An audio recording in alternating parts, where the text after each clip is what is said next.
Yo, what's going on, guys? And welcome back to more of the Madden 23 rating videos. As they're slowly coming out. But in today's video or episode about this, we're going to move on to our first defensive group, which is the cornerbacks. They already came out with the linebackers, the edge rushers, and the line and the the defensive linemen, but there just wasn't much to talk about besides the key players. And this one, there's a lot to talk about. So let's start. Like I always do, give the top 20. So the top 20 consists of number one, Jalen Ramsey is a 98, Jair Alexander as a 94, Tre'Davious White 93, Darius Slay Jr. 92, Denzel Ward 92, Marshawn Lattimore 91, Stephon Gilmore 91, J.C. Jackson 90, Marlon Humphrey 90, A.J. Terrell Jr. 89, Kendall Fuller 89, Xavier Howard 89, Byron Jones 87, Chasey Hayward 87, Kenny Moore II 87, Marcus Peters 86, Chidobe Awuzie 85, Shaquille Griffin 84, Trayvon Diggs 84, which I'm about to get into that one. Pat Surtain II 83. Now, starting out with, I'm just gonna go down from the top 10 all the way to the top 20. Jalen Ramsey, he should be a 99. I don't get why he's a 98.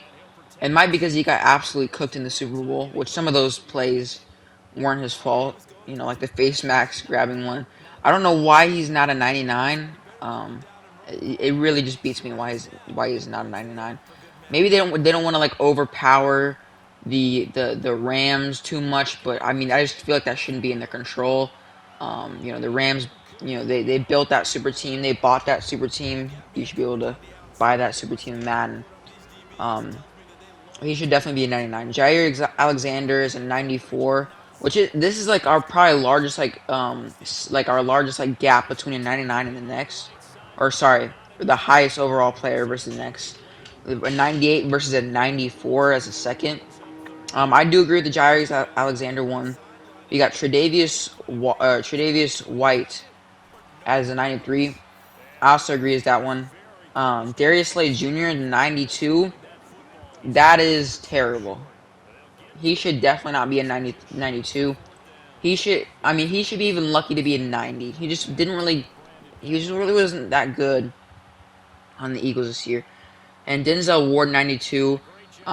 That's like another player out this whole series that I think that finally got the respect that they deserve, because a lot of people overlook the Browns as Baker Mayfield drama, OBJ drama, just a lot of drama, and false hopes from last season. But he was definitely a centerpiece around that team that really helped that team not go completely overboard. Marshawn Lattimore gets a 91. I feel like an 89, maybe a 90 would have been suitable. 91 a little bit overkill there. J.C. Jackson 90. I think that's a great rating for him. A lot of people don't don't talk about him, but he's really a cornerstone on that defense.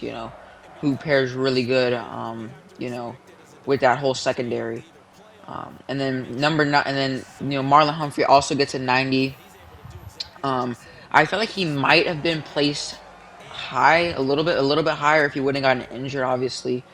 But honestly, I think he's lucky that he got a 90. I don't know. If I was I would put him at an 88, 89.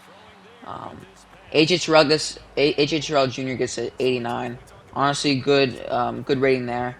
I wouldn't even say it would be that much of a stretch if they gave him a 90, but I think 89 is a good place. I could see a 90 though. And then Kendall Fuller 89. Not much to say about this one, but I feel like an 87, 86 would have been nice for him. But he gets 89, it's fine. Xavier Howard to 89. This is like, okay, he should definitely be higher, and he's definitely gonna prove himself when the season starts. He should definitely be like, he's not even a 90. Like they really screwed him over. Like he should definitely be like a high kind of high 90 guy, like in that top. I'm gonna even say top 5 guy. But they really snubbed him to give him an 89. That's insane. There's a lot of guys that got really snubbed. He's one of them. He only gets an 89. Byron Jones at 87. So he's like right behind his teammate Xavier Howard. They're a great duo.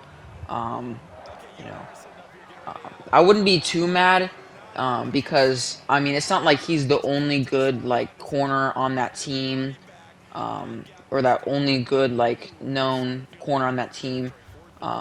That's why I'm like not like absolutely going overboard with the playing back Xavier Howard only being 89 because Byron Jones also being 87. That's just like a good pair. I mean, having like two almost 89s. I mean, that's basically equivalent to having like a 95 on one side and like an 80 on the other. I mean, it's basically the same. So, that duo is gonna be good on Madden so far. Definitely, both of them, or maybe either one of them, is just gonna rise up tremendously. And then right behind them, we have Chasey Hayward Jr. with the 87. Definitely pairs up good with his teammate who has an 89. So it's basically the same duos on the Dolphins as the Falcons. They both have an 87 and 89 each. So good duos there. I'm not gonna say we're gonna both see the Falcons corners get major upgrades during the season. Kenny Moore gets to 87, which that's also gonna pair really good because some people forgot Stephon Gilmore is going to the Colts. Like he's already on the Colts. So that's definitely gonna pair up good there. Marcus Peters 86. That's also gonna pair up good with Marlon Humphrey. Chidobe Awuzie with the 85. Not gonna pair up good. I haven't even looked where Eli Apple is. Is Eli Apple still on the team? I don't even know. Shaquille Griffin, 84. I feel like that's a solid rating for him. I remember when people used to overhype him on the Seahawks. I never really saw him being like that good in the Seahawks, and he definitely picked it up with the Jaguars, especially since he got more like I guess I don't know more opportunity with the Jaguars with the 84, and then Trayvon Diggs got an 84. Um, it I'm gonna just skip him past him for a second. I have a lot to say on that one. Patrick Surtain Jr. with the 83 overall. Honestly, I can really see him being an 83 overall. A lot of people say he was a little overhyped. I literally saw him play in person, and even when the cameras weren't on him, he was like locking down people. Like he was really good. I really respect his game, especially last season being a rookie and going into his sophomore season. This is a solid rating for him. A solid rating for anyone going into their sophomore season for any position. So, really good there by Patrick Surtain the second, and just a solid overall player. And I'm excited to see what he does next year. And he's definitely gonna be a solid player for the Broncos and Madden at least. And now on to Trayvon Diggs. So I'm just gonna go over a stat right quick that doesn't seem real. So I'm gonna compare him to a player in the top 10. Not even a top 10. He's the top 4 receiver or cornerback. Number 4 cornerback in the game, Darius Slay Jr., who's a 92. And I'm going to be comparing him to Trayvon Diggs, who's at 84. So let's look at Darius Slay's stats first. First of all, actually let's look at them side by side. So Darius Slay had 48 solo tackles. Trayvon Diggs had 43. That's like a game's difference. Not that much of a difference when comparing in the stat sheet. It's not gonna affect even the tackling rating by anything really. It shouldn't. Interceptions. This is like the most important part. Darius Slay Jr. had 3, tied for 11th in the league. Trayvon Diggs had 11, way more than anyone in the league. First, targets. Darius Slay has 72 receiving targets. That means the ball got thrown to him 72 times. And that is tied for 34th. Now, Trayvon Diggs, who everyone likes to rip on him for how much yards he given up, even though his stat sheets are literally just really comparable to Jalen Ramsey's 2017 season. He has 96 targets. That's how many times the ball's getting thrown his way. Tied for 5th. And receptions allowed, 44. Darius Slay, tied for 37th. Receptions allowed for Trayvon Diggs, 55, 14th. So I want to compare those stats. Darius Slay was tied for 34th of how many times the ball was thrown to him, and he was tied for 37th on how many times the ball, how many times the ball actually got caught. And the lower the number is, the worse. It's not like, oh, he's tied for 37th. Oh, that's good. You know what I mean? The lower it is, the better. No, the lower it is, the worse it is. Trayvon Diggs had 55. So he was tied for 5th in most targets thrown his way, and tied for 14th in the most ones allowed. That is really good stats. He was the cornerback with the 5th most targets, and tied for the 14th most completions out of receivers. That is like way better than Darius Slay, and it just speaks a lot to, I don't know how they're screwing over a lot of Cowboys players I've seen, like CeeDee Lamb not even cracking the top 20, even though Calvin Ridley is going to be in the top 20, even though he's not even going to be in the game next season, since he got banned for the whole season.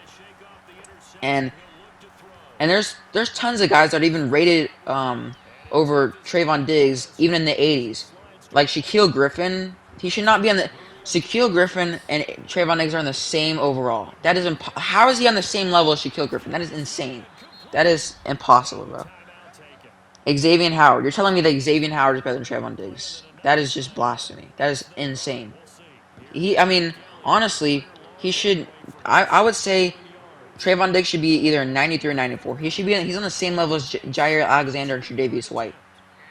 The only thing that Tre'Davious White and Jair Alexander are better at Trayvon Diggs than is consistency, and that shouldn't take away 10 overalls. But this list was just mostly consistent, except for Jalen Ramsey should be 99, and Trayvon Diggs should at least be 93 or 94. 10 overalls higher than he is. It's just blasphemy, but I hope you guys enjoyed this video. Hope you guys just subscribe and leave a comment down below who you think got screwed over, or who you think should be higher, or whatever. So I'll see you guys in the next video. Peace out.